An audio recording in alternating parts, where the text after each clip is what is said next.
की वाडी क्षेत्रातली सुरापल्ली क्षेत्रातील हे नियुक्ती आपली चांगल्या प्रकारे पार पडावी यासाठी आम्ही पुढे मान्यवरांना इथे बोलवलं आहे आणि मान्यवर पण बरोबर वेळेवर आले आहे आणि हा जो कार्यक्रम आहे हा एवढा म्हणजे सुंदर दृश्य बनला आहे कार्यक्रमाचं की भरपूर लोक इथे तुम्ही चांगल्या एकदम आनंदाने आलेले आम्हाला त्या गोष्टीसाठी खूप खूप आनंद येत आहे आणि समर्पण भीमसेना याच्यापेक्षाही मोठे मोठे कार्यक्रम राबवणार.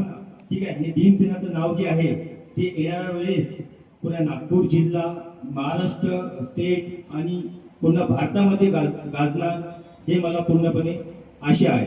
ठीक आहे. आणि आता हे जे कार्यक्रम आहे तुम्हाला जे जेवढे पण आता मी जिम्मेदारी देणार आहोत जे पण तुम्हाला कार्यकर्ता आणि सदस्य जे बनवणार तुम्हाला याच्यावर भरपूर मेहनत करायची आहे ना. आणि भीमसेनाचं नाव तुम्हाला पुष्कळ समोर वाढवायचं आहे. म्हणजे आज तुम्ही भीमसेनाचं नाव वाढवणार तर तुमच्या समाजाचं नाव वाढणार, समाजाचं नाव वाढणार, तुमच्या परिवाराचं नाव वाढणार आणि कोणताही व्यक्ती या समाजामध्ये आपल्या परिवारासाठी झडतो आणि लढतो हे सर्वांना माहिती आहे. ठीक आहे.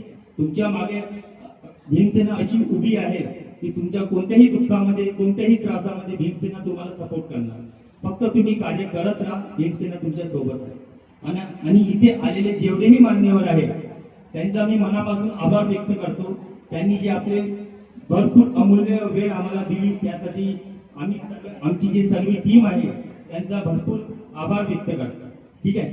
आणि येणाऱ्या वेळेस जे पण चुनावची प्रतिक्रिया आहे त्या प्रतिक्रियेमध्ये आम्हाला जो योग्य वाटणार की भीमसेनामध्ये जो कार्यरत आहे किंवा चांगले कार्य करत आहे तर आमची भीमसेनाची पार्टी आहे याचे जे अध्यक्ष आहे याच्यावर विचार करतील आणि समोर चुनावची रणनीती बनवतील.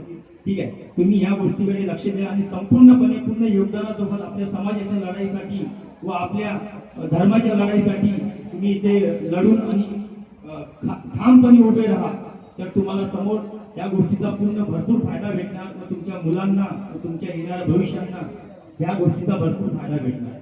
बस एवढेच बोलून मी आनंद मानकरे वाडी शहर अध्यक्ष आपले 2 शब्द संपवतो आणि समोर तुम्ही या गोष्टीकडे लक्ष द्या.